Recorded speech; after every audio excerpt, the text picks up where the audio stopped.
can get a little more light in here. Hold on a second. I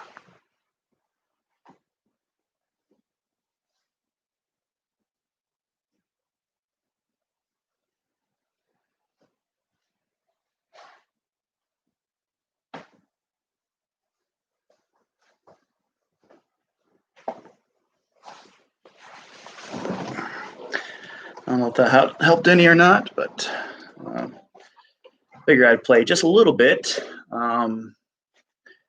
I've been practicing a little bit more. Figured I'd play a little bit while we're waiting, just see if anybody else wants to jump in. So welcome to the few that are watching right now to Saint of the Week. And I'm just going to practice a little bit just to entertain some people. Warm up my fingers. So it's amazing when you play banjo that, especially if you're a newbie like me, you got to get your fingers kind of warmed up. So let's warm up my finger a little bit.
That warms your fingers up pretty good. Let's see here. The one I've been working on, clinch mountain back step. Starting to speed up a little more on it, so see if I can get it going here.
anyways.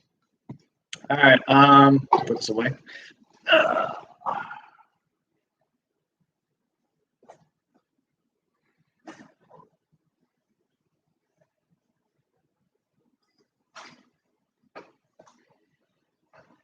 Okay. It's amazing sometimes as you start playing, you just all of a sudden forget how to play. And you have to go back and look at the notes. So by the way, for banjo, like when you look at a sheet music for a banjo, it's not like it doesn't come with just chords like for guitar or even like notes, regular notes for like a piano. It's different. When you look at banjo sheet music, all you see are symbols, kind of like notes, but they're symbols, and they're called tabs, where it basically tells you where to place your finger on which string of the banjo. And so while you're working at the hands working at the fretboard and the neck, which string you're supposed to be hitting with what fingers and stuff like that, or recommended fingers. And then it also tells you which string you're plucking at the same time with what fingers. And so it has letters and stuff, but it means like the M means middle finger, the I means the index finger, the R means like the ring finger. And so same thing up top, tells you which one you're supposed to use. And so because you're working, just like guitar, you're obviously working two parts. You're either strumming or you're picking. You're working up the fretboard. But because banjo, particularly the way I play it, we call it like Earl Scruggs style. It's all picking.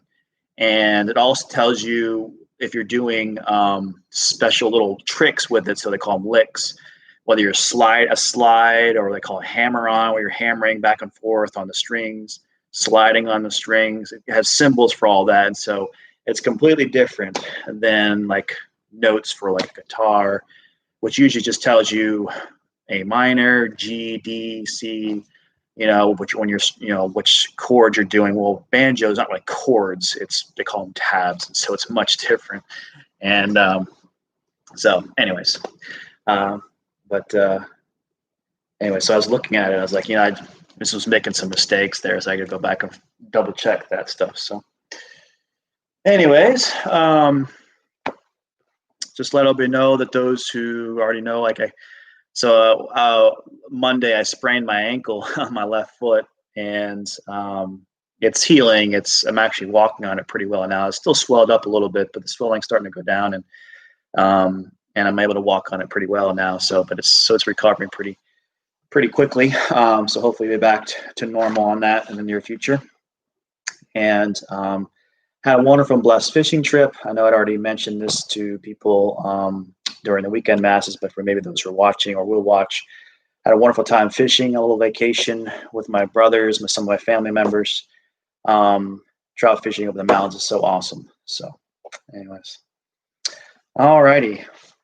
Well, today's feast day actually is our memorial feast day is St. Barnabas, and I thought about doing him, but I thought about picking one that, again, you don't hear much about. St. Barnabas' feast day we usually celebrate every year, and I think the one I picked today we also celebrate every year, but we're not. I don't know if it's this traditional feast day. I have to go back and look it up. I didn't do this, but anyways, the saint I picked today is Saint Margaret of Scotland. Some saint that you don't hear as much about. I want to say she's on the universal calendar, or at least the church calendar today, but I think it might be a different feast day today. It's been changed, but the traditional one is, or at least in my book, is June 10th, which would have been yesterday. But I know it wasn't on the Roman calendar yesterday, so. But I think that might have moved it to a different day. So, but anyways, yeah, here we go. It probably has been moved to November 16th. There's a little note here in the bottom of my book says, in Scotland, the feast of St. Margaret is observed on the anniversary of her death, which is November 16th. So I might have to look. Well, here, I'll look it up right now. Well, it wouldn't be in that book, but that they might have moved it to in the universal calendar if they do celebrate it, which I think they do. It might be November 16th now. I'm not sure. So I have to go back and look that up. So anyways, thought I'd talk about St. Margaret of Scotland. So I think it's beautiful because although there are quite a few saints that are like this, they're not necessarily on the universal calendar, but um, or on the church calendar today. But there are so many saints, like I said, it's mentioned, like in these books, that are out there that are were married. Okay, like the ones you can kind of pick on your head, on your head, saints that were married. You just don't really think of many of them on top of your head, but you got obviously Margaret of Scotland was one of them. You have Saint Elizabeth of Hungary. You have, of course, Saint Joseph and Our Lady, but you have the one I talked about earlier, Saint. This escaped my mind. Saint Isidore was obviously a married saint, and his wife's a saint as well. And then, of course, you have the most recent saints as far as married couples go, and that would be Saint Zélie and Louis Martin, the parents of Saint Therese. But we don't really have a whole lot of saints on the actual Roman calendar today that we celebrate throughout the liturgical year. We don't have a whole lot of them that are actually married saints, and I thought it would be good to talk about one of them today, and because it's just so beautiful to remind married couples especially that, hey, everybody's called to be a saint. You don't have to be a priest. You don't have to be a religious sister. You don't have to be a monk. You don't have to be a bishop or a pope. Although, again, the majority of the saints that we celebrate on the universal calendar fit in this picture or in those categories. But it's a reminder to us that everybody's called to be a saint, and it's from married couples that those saints came from. I mean, and they had to learn how to be saints themselves. And a lot of it had, some of it, not all of it, but a bunch of them had to do with their parents teaching them the faith, passing it on, and things like that. So, and there definitely are many more married couple saints, or at least married saints, out there that we should be aware of and asking their intercession upon them, because again, married life is so beautiful. It's the natural vocation. The vast majority of people, they're calling us the married life. And it's just beautiful to read about the saints who have gone before us, who were married, and how they dealt with marriage, the marital problems they had, the kids they had, the difficulties they had, but also the good things they had. And I think it's just important to talk about them and for people to be aware of their lives. So St. Margaret of Scotland. And again, please ask questions all you want. Please go ahead and type them in the live chat there. I'd be happy to answer any questions that people might have. Don't be shy about anything. So St. Margaret was a daughter of Edward. I don't know if I'm going to pronounce his name right. D'Outremer, next of kin to a guy by the name of Edward the Confessor. So he might even be a saint. I'm not sure, but usually when you see that, sometimes you'll see a saint's name is like Saint Maximus the Confessor. There's some saints out there who have the name the Confessor after their end. Usually means they're a priest, and obviously they would have been hearing confessions, but it doesn't necessarily mean that what they were known for were confessions or something like that. They definitely would have heard them, like Saint John Vianney and Saint Padre Pio were definitely great confessors and very miraculous in a lot of their confessions, that they could read souls, but you don't see the title the Confessor after them. But it was a title given to people who were priests sometimes, and were gave great confessions of faith, in a sense, the confession of faith. And so they're known for that, and so that's why they were given that title, if I remember correctly. So, but anyways, so obviously this guy Edward, the father of Saint Margaret, was related to Edward the Confessor, and obviously he's an important person in history. I can't remember. I've heard of his name before, and I can't remember his background in history. But anyways, and so her father was next of kin to Edward the Confessor, and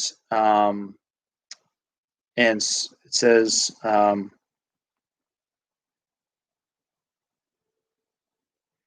And she was sister to Edgar it says Etheling. So I'm not sure who that person is either. Who took refuge from William the Conqueror so William Clark, of course, is a very not popular but very important historical figure who brought, they call him William the Conqueror because if I remember correctly, he was the one who, I guess he would have entered England coming from Normandy, right? I think it's right, correct. I mean, I have to go back and read my history again. So, anyways, so took refuge from William the Conqueror at the court of King Malcolm Canmore in Scotland. So it says there, Margaret, as beautiful as she was good and accomplished, captivated Malcolm, so who was the king, all right, of Scotland. Okay, so we basically have this daughter. She was the daughter of this Edward, and who was obviously some type of royal official, and along with some other people, and they took refuge. I'm trying to remember all the history. They took refuge with Malcolm of Scotland, so probably taking refuge from. So they took refuge from William the Conqueror. So as William the Conqueror's coming in and conquering the area, and that they took refuge with Malcolm in Scotland. Okay, so they're kind of on the run, I guess you can say. And so she was obviously young. This particular little biography doesn't talk anything about her young age, her early age. Okay, at least right now it hasn't. And so, but anyways, so she was young, she was beautiful, accomplished. So she captured the heart of this King Malcolm of Scotland. And it says they were married at the castle of Dunfermline,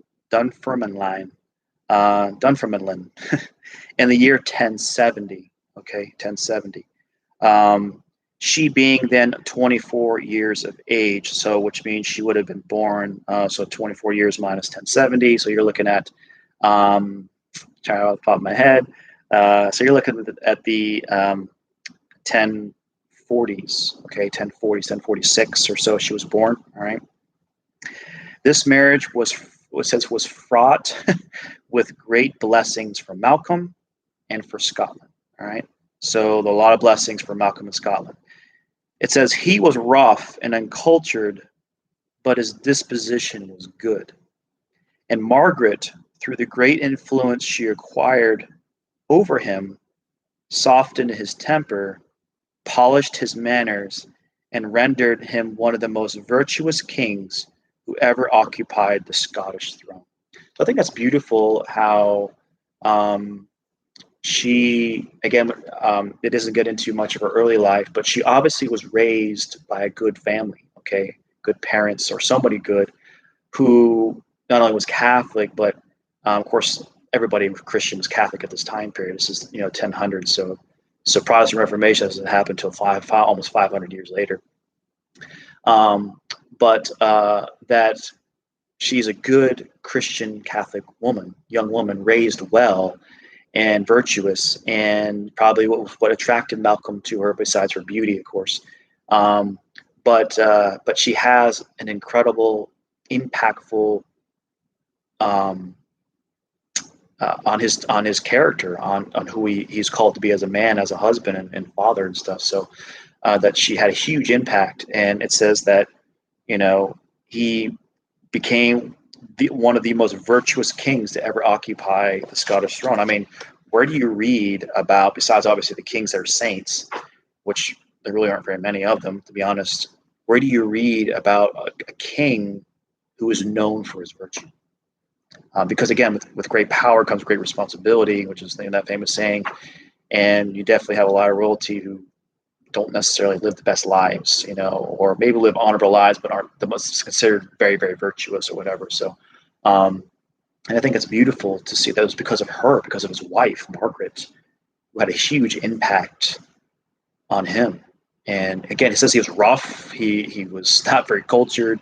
And so she had a huge impact on that, helping to basically, remember, what is marriage all about?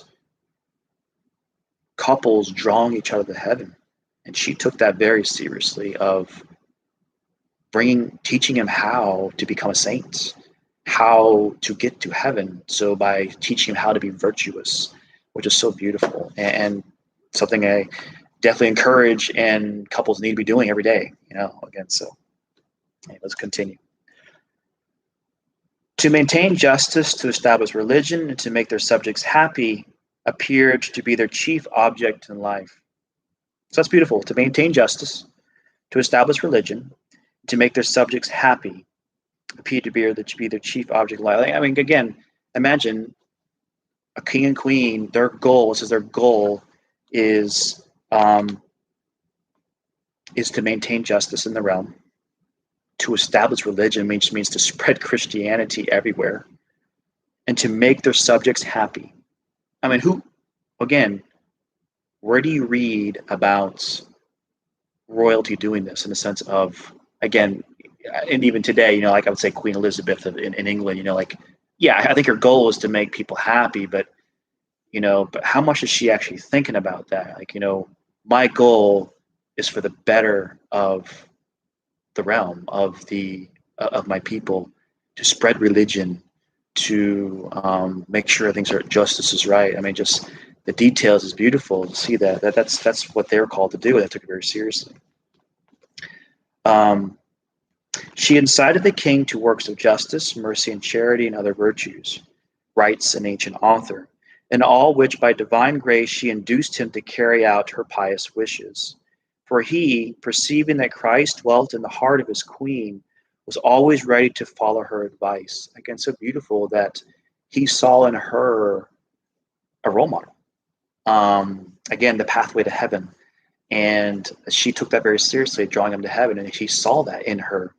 And he very much helped her as well in her own devotion and her own pious wishes that she wanted to do as queen to support that. So it's beautiful to see each other. They supported each other. Indeed, he not only left to her the whole management of his domestic affairs, but also consulted her in state matters. So he very much included her even in the state matters. What she did for her husband also did in a great measure for her adopted country, promoting the arts of civilization and encouraging education and religion. She found Scotland a prey to ignorance and to many grave abuses, both amongst priests and the people. At her instigation, synods were held which passed enactments to meet these evils. So basically, she saw in Scotland during this time period that there were grave abuses that are being done by the priests, by the clergy, as well as by the people. And so she wanted to correct this. She wanted to have her influence as a queen, and of course, her advice to the king, like, "Hey, we need to bring Christian values, virtue in our realm, in our kingdom." And she very much help with that by maybe probably encouraging or maybe even possibly even ordering the bishops of the different dioceses in Scotland to have synods and to say, hey, these things need to be worked on, because so basically she, as a position of authority, can do this, to make sure that through her influence, to make sure good things happen in the church, which is so beautiful. She herself was present at these meetings, taking part in the discussions. So she obviously knew her faith. So again, she must have learned very well.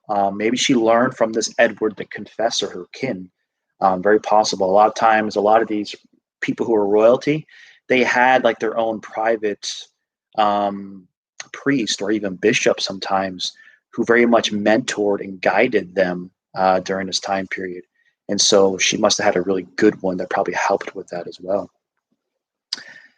The due observance of Sundays, festivals, and fasts was made obligatory.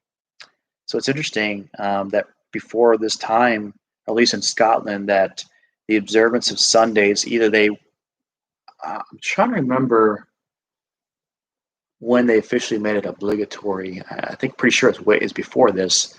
But obviously in Scotland, Sundays was not obligatory for whatever reason, whether it was because it was a lax thing or maybe just hadn't made it to Scotland yet or not. But anyway, so the observance of Sundays, festivals, and fasts was made obligatory.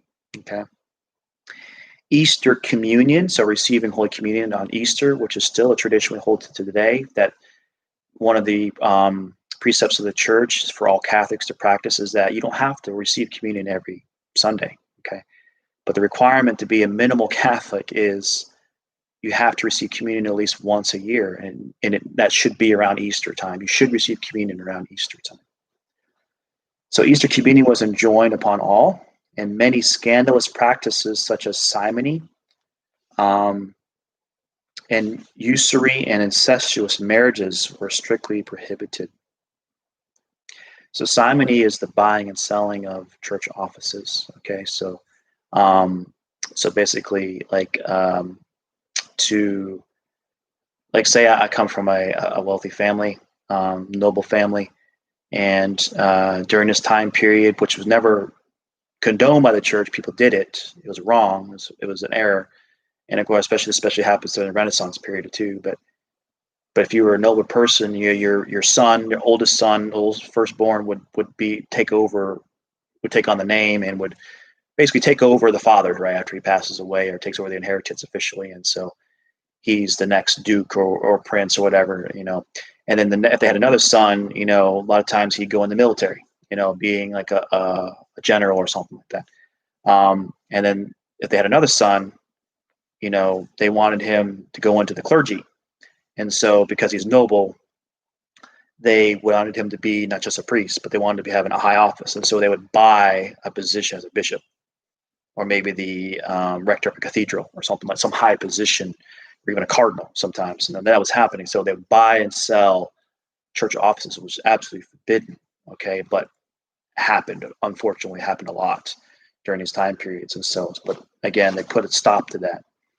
So you can have a guy who's ordained, who's made a bishop, and he has no idea what being a bishop even means, or very much uses it as like a secular authority, or uses it for money or position, and is not a bishop or even a priest or whatever, because his duty is to be a shepherd of souls, but using it as position for gain. Okay. Putting an end to incestuous marriages, all this was strictly prohibited. So St. Margaret made it her constant effort to obtain good priests and teachers for all parts of the country, and formed a kind of embroidery guild among the ladies of the court to provide vestments and church furniture. I think it's beautiful. With her husband, she founded several churches, notably that of the Holy Trinity at Dunfermline. So I guess that's a pretty famous town in Scotland. I don't know Scotland very well, so but anyways, there's a church there. It must be pretty famous. It's called the Most Holy Trinity. God blessed the couple with a family of 6 sons, so 6 sons and 2 daughters, and so 8 kids. Wow. And their mother brought them up with the utmost care, herself instructing them in the Christian faith and superintending their studies. The daughter, Matilda, afterwards married Henry I of England and was known as Good Queen Maud, or let's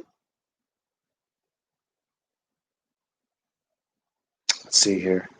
It says there's a little side note. It says through this marriage, the present British royal house is descended from the pre-conquest kings of Wessex and England. Through this marriage, the present British royal family is descended from the conquest kings. Okay, so there you go. So that's, I guess, the current royal family is descended from her, which is interesting, from this family. So I guess Maud, I think it means mother. So the good Queen Mother, or Maud. Yeah. So anyways, while 3 of the sons, Edgar, Alexander, and David, successfully occupied the Scottish throne, the last named being revered as a saint. So the last of the sons to occupy the actual Scottish throne as king, David, is actually considered a saint. So I guess he's Saint David. Again, not on the church calendar today, but I'd have to look up his feast day and see when he actually is. But St. Margaret's care and attention was extended to her servants and household as well as to her own family. Yet in spite of all the state affairs and domestic duties which devolved upon her, she kept her heart disengaged from the world and recollected in God. Her private life was most austere. She ate sparingly, and in order to obtain time for her devotion, she permitted herself very little sleep. So she didn't eat a whole lot. And it says she didn't have a whole lot of sleep because she wanted to pray. She wanted to have her devotions. So she stuck with her devotions. And if it meant lack of sleep, so be it. And so again, very, very strict when it came to her relationship with God. Every year she kept 2 Lents, the one at the usual season, and the other before Christmas. So during this time period in the 1000s, early, middle, kind of medieval, late medieval age area here, um, there was a time where you obviously had the traditional Lent that we had before Easter, but also there was kind of a Lenten period that was like around Advent time, where Advent was more of an actual Lenten type period where there was a lot more prayer and fasting during that time period. But it says she kept those two Lents, so those two time periods. So very taken us very seriously. At these times, she always rose at midnight and went to the church for matins. So, by the way, matins, is so the different liturgical hours of the day that a priest and religious pray, and deacons also. Well, transitional deacons do all of them as well, but the permanent deacons aren't required to do all of them. They're required to do certain ones. But a priest, for me, for example, I'm required to pray 5 times a day a certain set of prayers called the breviary or the liturgy of the hours. Right? Some religious, especially the ones that are more strict in their rules, do 7. To 7 and a day, and they'll have different names and they have kind of Latin names. So for what I do, for example, the first hour normally in the day is actually done. Usually, generally speaking, you don't have to do it at this time period, but usually it's done early in the morning, kind of one of the first prayers you pray. And some people, even some religious orders, will even pray it like in the night before, like really late at night or around midnight or something like that. They kind of do it as kind of the beginning of the prayers for the day. And that's called matins. All right. And it involves the reading of a few some Psalms, and then a reading from usually one of St. Paul's letters, reading from one of the New Testament scriptures. And then the second reading is from usually one of the church fathers. Okay. And so it takes the longest usually of all the different hours you pray during the day that you're required to pray. As a priest or religious, it still takes the longest. And again, depending on their order or how you do it, usually it's one of the first prayers you pray early in the morning. And so for me as a priest, it's usually the first one I do in the morning when I get out of bed. I usually pray matins, okay? Pray that, and then followed by another one called morning prayer, or in the Latin, lauds, okay? And that's usually prayed, in the morning. And then and then afterwards, you have daytime prayer, okay? And those are split up. There's actually 3 daytime prayers you can do, and one of them is called. I forgot the Latin names for the 3 different midday or middle of the day prayers. But there's a mid-morning prayer, there's a midday prayer, and there's a mid-afternoon prayer. I know one's called Sext, and it's S-E-X-T. And then I forgot what the other 2 ones are called. But anyways, so for me as a priest today, at least, I'm required to pray 5 times a day. So matins, lauds, daytime prayer. Okay, and I can choose which one depending on what time during the day I'm doing it. Whether I'm doing kind of late morning, I would do mid-morning prayer. If it's middle of the day around noon, I do midday prayer. And if it's kind of in the afternoon, I do mid-afternoon prayer. So I pick one of those. All right, but I'm supposed to pray one of those. All right. And I can't remember all the Latin terms for those 3. I know one of them is called Sext, S-E-X-T. And then in the evening, I pray evening prayer, okay, which is called Vespers. You might have heard that, Vespers. It's very famous term. And then at night, before I go to bed, I pray it's called Compline. And that's the last prayer you pray before you go to bed. So those are kind of the way it's split up. So it just says she would get up at midnight and went to the church for matins. So the church she would go to, they did their matins, so their first prayer they did at midnight, or around early in the morning. And so that was a discipline they had. And so there's still, if I remember correctly, when I was in the Holy Land, when I did an all-night vigil at the Church of the Holy Sepulchre, which is where the crucifixion took place, where Calvary is, and where the tomb of our Lord is, the Franciscans who have custody of a certain area of that Holy Sepulchre Church, when I did that all-night vigil, they did their matins at midnight, if I remember correctly, and I joined them for that. So it was really beautiful to see that. So I pray it, and it's beautiful because they chanted it and stuff. So, and it says the king often shared in that same prayer, in that vigil. Okay. On her return, she washed the feet of 6 poor persons and gave them alms. So on her return, after she prayed and with matins and stuff, she would actually take care of the poor and would wash the feet of 6 poor persons, would give them alms. Now, I think I got an email from somebody here. Hold on just a second. That mentioned something, a little more history about St. Margaret, and it's from one of our parishioners. So yeah, so it says, okay, I mentioned that she was born around 1046 or so, but so 1045 is when she was born. Her mother was that's right, her mother was a Hungarian princess, and her father was an exile. Okay, and I guess he was also maybe even a Scottish nobleman. Okay, yeah, King Edward. Okay, so anyways, okay, all right, so that's just a little more history there. All right, get out of this. All right, let's continue. So, she also had stated times during the day for prayer and reading of the Holy Scripture. So she had specific times during the day that she would do prayers and read the Holy Scriptures. Her own copy of the Gospels was on one occasion inadvertently dropped into a river, but sustained no damage beyond a small watermark on the cover. So that's interesting. So that's a kind of a miracle that it actually was her. She actually had her own copy of the Gospel. No, by the way, this is mid 1000s. Okay, mid to late 1000s. To own a copy of the Bible was very rare. Okay, because you remember the printing press wasn't discovered until the 1500s, right, or late 1400s, and so so people, if you wanted a book, you had to have a scribe transcribe it, translate it, transcribe it on parchment. Okay, and a lot of times it would have been at this time period. They didn't have normal paper like we had today, so they had to write it on like animal type skin, or maybe they're coming up with a better form of parchment or something like that. But it was expensive, right, to make, and to handwrite your own copy of the Gospels would have been crazy. I mean, crazy expensive. All right. I think I remember reading one time that the price, like what takes today, like you can go to like a Walmart even, but like a Barnes and Noble or even online, and you can get like a cheap copy of the Bible, like $5 or $10 or whatever, and you get a nice copy for $30, $40. You know, it's leather bound and gold leafed and stuff.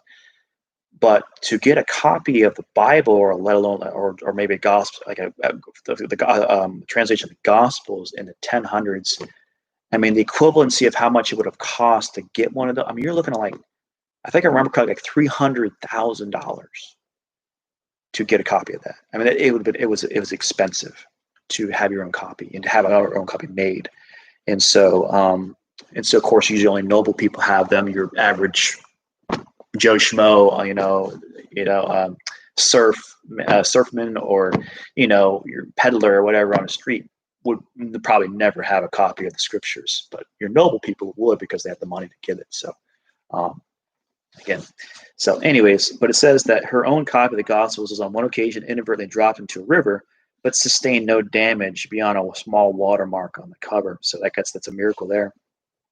That book, oh, this is cool. That book is now preserved amongst the treasures of the Bodleian Library at Oxford. So it's interesting. So in Oxford, that book, her book of the Gospels, is still in existence, and it's at the library in Oxford. So that's pretty cool.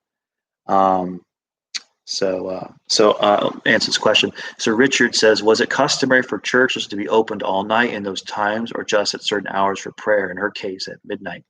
So during those time periods, if I remember correctly, that, yeah, I think most churches were pretty much open. Again, a lot of the churches were run by monastic, monks and religious and stuff. So, and again, in being, of course, being a royalty, probably this might have been either a private chapel she had, or the church that she liked to go to. So, being royalty, she probably could go anytime she wanted. And of course, she knew, and the fact that it said that she would go to pray matins was probably what it sounded like. It was with. Hold on a second. Let me go back a little bit here. Um, uh, so yeah, she would go to church for matins.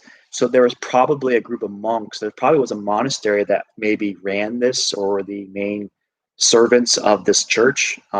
Whether it was their, I don't know if it was the cathedral, or whatever in the area, but because it doesn't give us the details here, but most likely it probably had some religious group that was running it. Okay. And so, of course, those religious groups would be praying certain hours of the day. And so the fact that she went for matins means that she probably would have been there to participate in the liturgy of matins that they would have had. So the monks coming together to pray in the middle of the night. So, and a lot of times when monks, and still today you can see this, like if you go to, like, for example, my uncle, who is a Trappist monk at the Abbey of the Genesee in upstate New York, that they pray there, if I remember correctly, they pray their matins at like 3 in the morning or something like that. So it's real early. And I think they actually get up at around 2 or 3 in the morning, and they pray matins together, and it's real early. But if you want to go pray, their monastery is open. Like they keep it open so that faithful can come in and join them. So I know from morning prayer, like lauds, it's definitely open for the public and stuff like that. So I would imagine it's the same thing back then, that they would have had these church doors open for the faithful to come and pray. And let alone, especially if a queen had a desire or royalty had a desire to pray with them, absolutely they would have. Because a lot of times these royalty were benefactors for these monasteries and these churches. And so, because remember, they didn't have offertories like we do today. Okay. A lot of the churches just support themselves, whether it was they had, like, the monks would support themselves by making something, selling something. And a lot of them have patrons, benefactors who would help them too. So anyways, so I would imagine that, yeah, the churches probably were already open all day if you wanted to. So all right, so it just says, after the book, okay, so the book is preserved, that Bible, that book of the Gospels, preserved at the library in Oxford. Perhaps St. Margaret's most outstanding virtue was her love of the poor.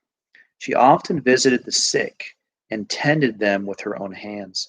She erected hostels for strangers and ransomed many captives. That's interesting. She ransomed many captives, so that people who were captured, she would ransom for them, pay their ransom fee, which is beautiful. Preferably those of English nationality. When she appeared outside in public, she was invariably surrounded by beggars, none of whom went away unrelieved.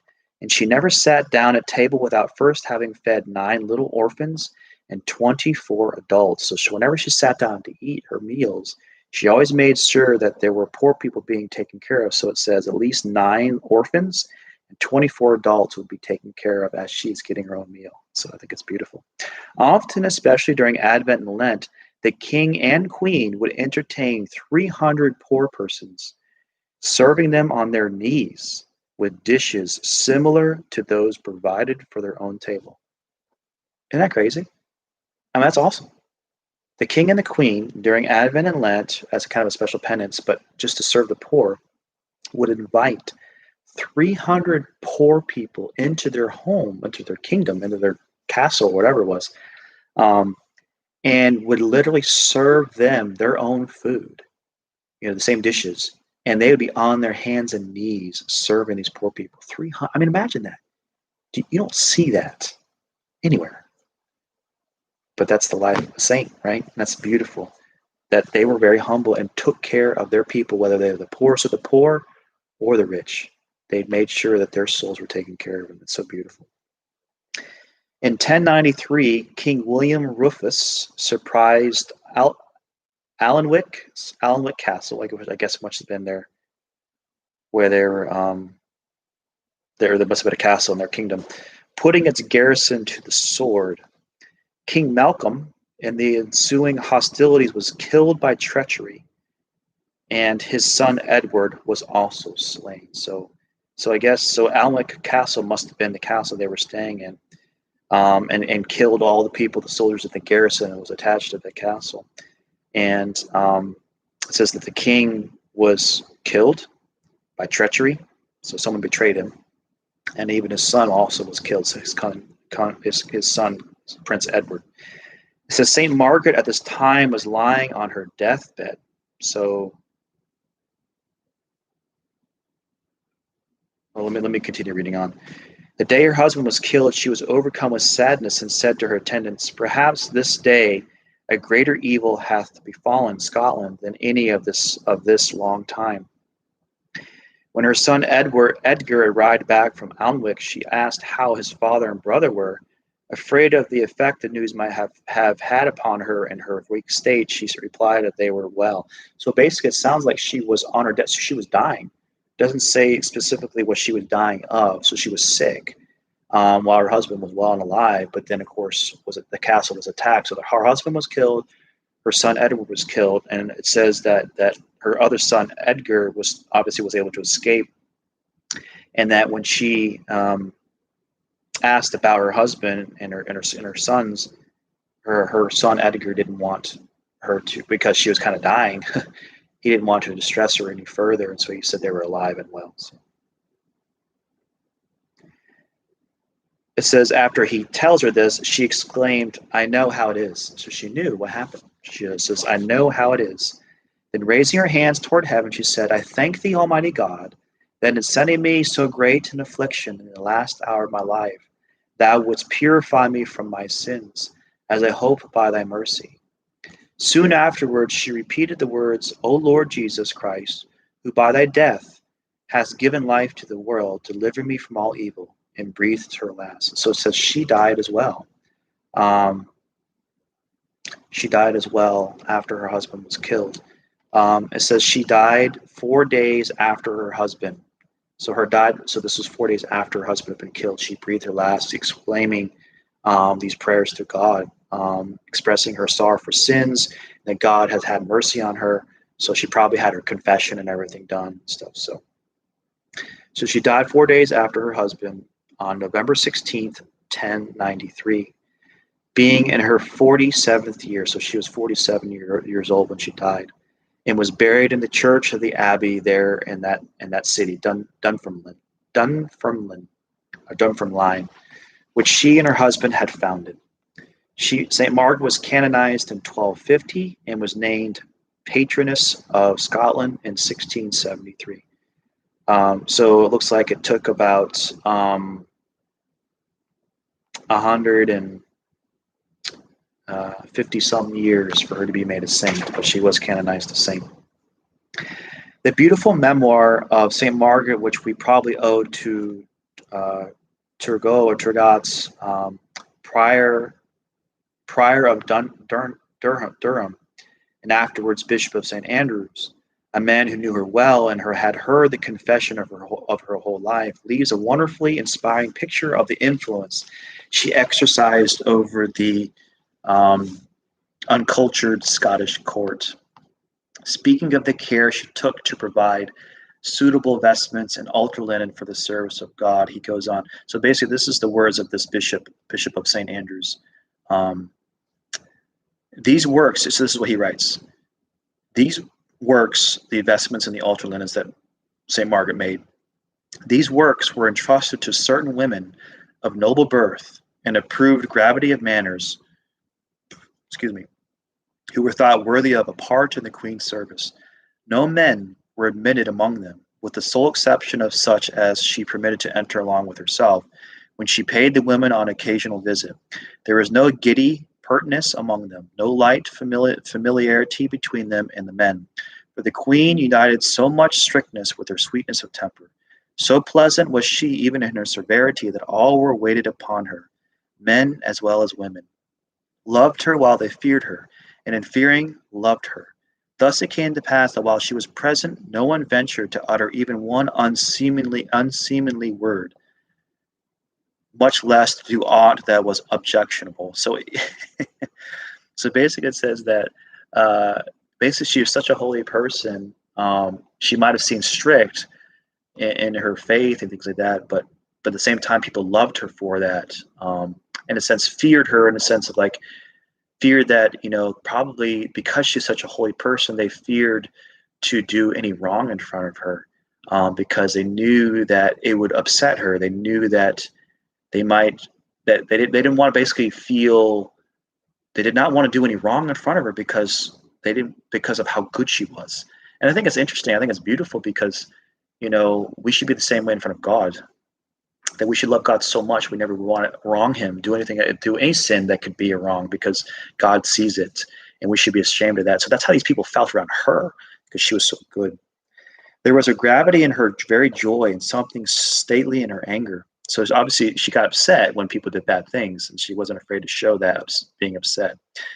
With her, mirth never expressed itself in fits of laughter, nor did displeasure kindle into fury. Sometimes she chided the faults of others, but her own always, with the commendable severity tempered with justice, which the psalmist directs as unceasingly to employ when he says, "Be ye angry and sin not." Every action of her life was regulated by the balance of the nicest discretion, which impressed its own distinctive character upon every single virtue. When she spoke, her conversation was seasoned with the salt of wisdom. When she was silent, her silence was filled with good thoughts. So thoroughly did her outward bearing correspond with the staidness of her character that it seemed as if she had been born the pattern of a virtuous life. I may say, in short, every word that she uttered, every act that she performed, showed that she was meditating on the things of heaven.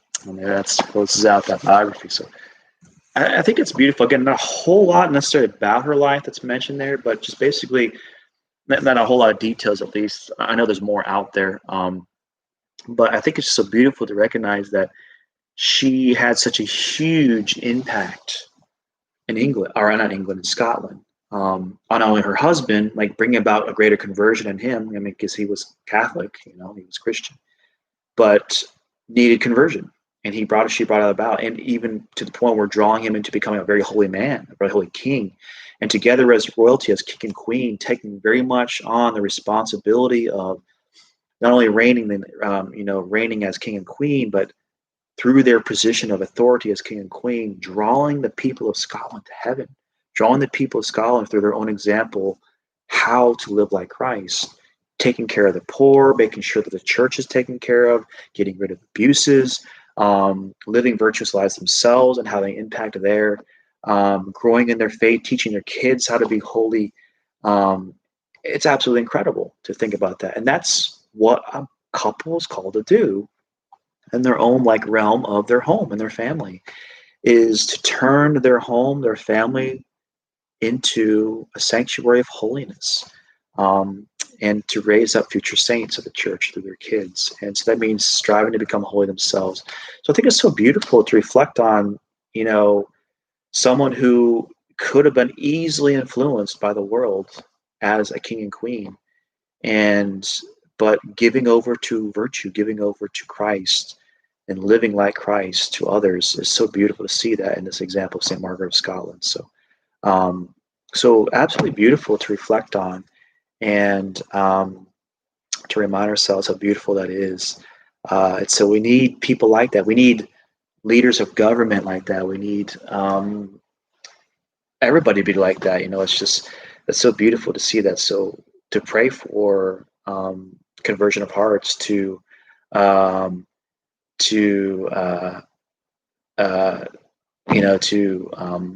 lead by example like them. So I think it's beautiful. So Richard says, this is not a saint you hear much about, but it was the name of my parish in North Carolina. So, okay. So yeah, I do know there are some parishes out there called St. Margaret of Scotland.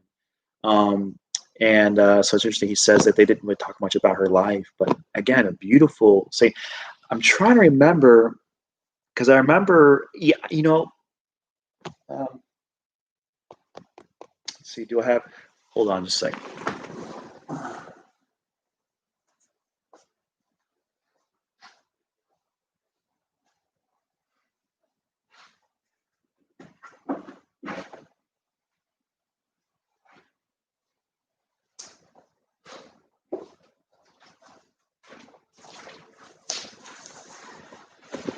Yeah, so I'm looking up. So this is my Liturgy of the Hours. This is for this is the 4th volume. So this is Ordinary Time, weeks 18 through weeks 34. So yes, so in the current church calendar today, St. Margaret of Scotland is celebrated on our church calendar, and it is November 16th. So that's the day she died. And I do remember, because I do remember preaching on her a little bit. So I obviously have read I remember reading more about her life, and I do apologize that I wish I knew a little bit more about. And I know Miss Agnes Rodman had mentioned, sent me an email a little bit more about her early life. Or she was from Hungary originally, and her family. So, but they had some ties with Scotland and stuff. And they were taking refuge in Scotland and stuff. So, um, but so anyways, that I remember preaching about her life, and I said I remember doing some research and read about a little bit more about her life and stuff. So, um, but anyways, and again, it's beautiful. So, David says, "Do you know if Lent during Christmas caught on anywhere else? Do you know of other countries with Lent during Christmas?" So, yeah, if I remember correctly, it was universally done in the church um, during in the early church, where Advent was kind of like a Lent. It was kind of considered a second Lent. It was shorter. Well, actually, I think it might have been even been 40 days at one time, and then it became shorter. And even Lent, yeah. So it was like a second Lent, and I can't remember when that stopped. Obviously, in Scotland, she practiced it, or both of them practiced it. Whether it was if it was whether the whole country was already practicing that and maybe it laxed. I don't really know. And I don't know when that stopped. So I don't know if it stopped before that. I think it stopped after that. And it just might have been, again, remember it says that there was a lot of abuse happening and that they brought about a lot of reforms. So it's very possible that it might have been just been a practice that was kind of went to laxity, um, by the clergy and stuff like that. So I really don't know that the full answer to that question, David, but I do know because I do remember studying about Advent in my past, and I preached about it before in my past about that Advent used to be more like Lent, and I can't remember the time period that it stopped, but it was a while ago. Even and I'm not saying like a while ago, like pre-Vatican II, but way, but even before that. So, um, but anyways, but yeah, so I think it was universal, if I remember correctly, that Advent was kind of celebrated like a Lent or Lenten Advent. I think it was universal. So, and why they stopped, um, I don't really know. Only thing I can think of would be kind of like how things have adopted today, like um, I don't know. Maybe they thought it was too strict. I really don't know why they stopped. That's a good question. There's a lot of things I wish they didn't necessarily have stopped or ceased, but it just things develop over time. And I guess maybe because Advent, it is a time of preparation. That's kind of what Advent means, to prepare for something. And we still are called during Advent. We're still called to do it, to treat it a little bit like Lent. We're still called to prepare ourselves and to kind of enter into somewhat of a penitential mode and be willing to do some extra prayers and even some penances during Advent. We're still called to do that. That hasn't changed, but not quite the strictness of Lent.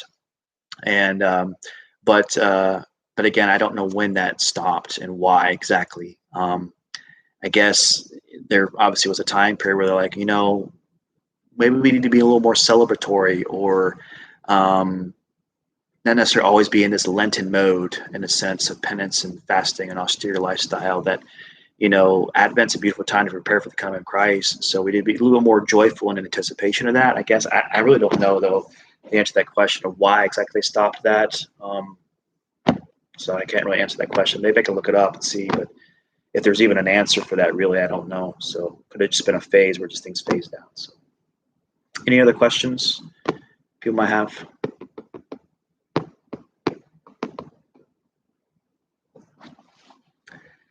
Um, so, so so our seminarian has arrived. He arrived this evening. He's kind of doing something right now. But so for those who might be coming to morning mass tomorrow, you'll see him. His name is Deacon Christopher Willaba. And so you'll have a chance to meet him then. And of course, he'll be helping with masses this weekend. So you'll see him on live stream and stuff. So, and by the way, I think we might have found a way to help with those who'll be watching live stream from the main church, which does not have Wi-Fi. So I've been just using my laptop, and it's not really connected directly to the sound. So I think we might have a way to connect the microphones and the sound to my laptop, so it should pick up the audio better. and so it won't be as choppy and things like that, because the microphone on this computer is very, very sensitive. And so when it has a lot of sound background, like the music going on in the background, um, and even the people responding, it kind of overwhelms the microphone because it's very sensitive, and it causes it to kind of skip out and be choppy and things like that. So hopefully it'll be much better. So because there'll be a direct audio feed coming in, so you should be able to hear my voice very clearly, music very clearly. That should all work, and we're going to test it out this Saturday. So hopefully that work comes across really well. So hopefully that'll be all done this weekend. So thank you for I again, it was I just wanted to, there's so many saints to choose from, and again I wanted to choose Saint Margaret because you don't hear much about her, even though she is on the universal calendar today, the Roman calendar, but you just don't hear much about that. And again, the virtue that she and her husband showed, particularly through her influence, is so beautiful. And we definitely, absolutely, I agree with you, we definitely need to have saints like that today amongst our married couples, those in leadership. We need saints like that. And of course, we need to ask their intercession for a change in our culture, which is in desperate need of God and virtue. So thank you for that comment. VK, I'm not sure who that is. So, but anyways. All right.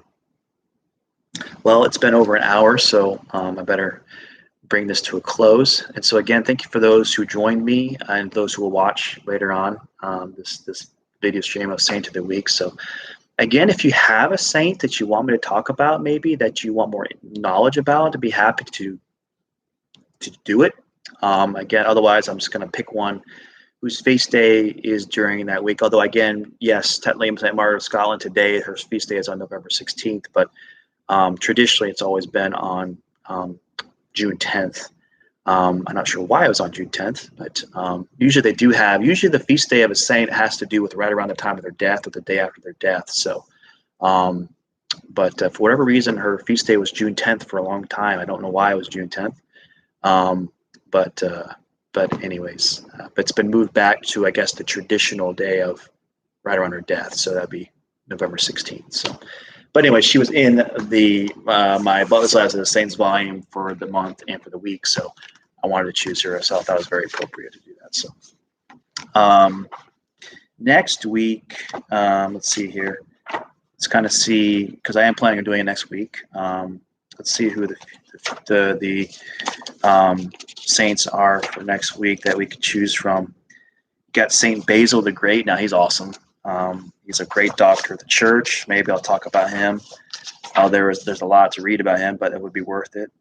Got Saint Methodius, who was a great patriarch of Constantinople. Got some martyrs here. You got a lot of no-namers that I don't know about. And again, I usually pick a saint that's got a decent sized biography. That way it kind of brings a lot of information, because there are some saints in here there's very little known about them. So, but anyways, yeah, there's definitely some here that I've never heard of, or I definitely have some interesting backgrounds. So anyways, so I'll pick one here that sounds good, unless you have, I guess someone has someone want me to particularly talk about. So maybe I'll pick like a very much a no-name saint, that's someone that maybe people have never heard of, but has an interesting fact. So I'll have to read through these and kind of see which one would be good. So, but anyways. All right, you got St. Anthony of Padua. I know I've already talked about him with one of my homilies in the past because we celebrated his feast day. Or was it here that we celebrated? I'll have to go back and look at that again. I'll have to go back and look at that one if I preached about it, if they changed his on the Roman calendar or not. I'll tell you what, I can find that right now. Let me see. 13th. Yeah, okay. So I haven't preached about him yet here. So I know that's his feast day is this weekend. So St. Anthony of Padua was another great saint. He's also a doctor of the church, got a fascinating background story. So maybe I'll talk about him. So I don't know. We'll see. I have a lot to choose from. So, all right. So I'm going to close out here. So thank you so much for those who have tuned in on this, watching. and for the comments that people have given me, and the 2 thumbs up. But thank you so much for watching. And again, we're called to be saints, and so let's try to become saints, especially in a world today where we are in desperate need of saints. So, my brothers and sisters, um, let's end with a prayer. Lord Jesus Christ, I ask you to pour out your grace upon us. Help us to strive to become saints, to strive to become virtuous, to look at the lives, especially St. Margaret of Scotland, but also even her husband, her husband Malcolm, and that we will strive to model lives after theirs, who they strive to draw each other to holiness, encouraging each other, knowing more about the faith and passing it on, and striving to be holy, virtuous, that we will strive to do the same thing, and to be role models to those around us. So help us to spread the faith with great love, to be great instruments in the world today, which is in desperate need of the love of Christ. So we thank you, Lord, for the great example you gave us through St. Margaret of Scotland and her husband, Malcolm, King Malcolm. And we thank you, Lord, for their witness to us almost 1,000 years later. So we thank you, Lord, and we ask you your blessing upon us this evening, and help us again to strive to become saints ourselves. And may God bless you, the Father, the Son, and the Holy Spirit. Amen. God bless you guys.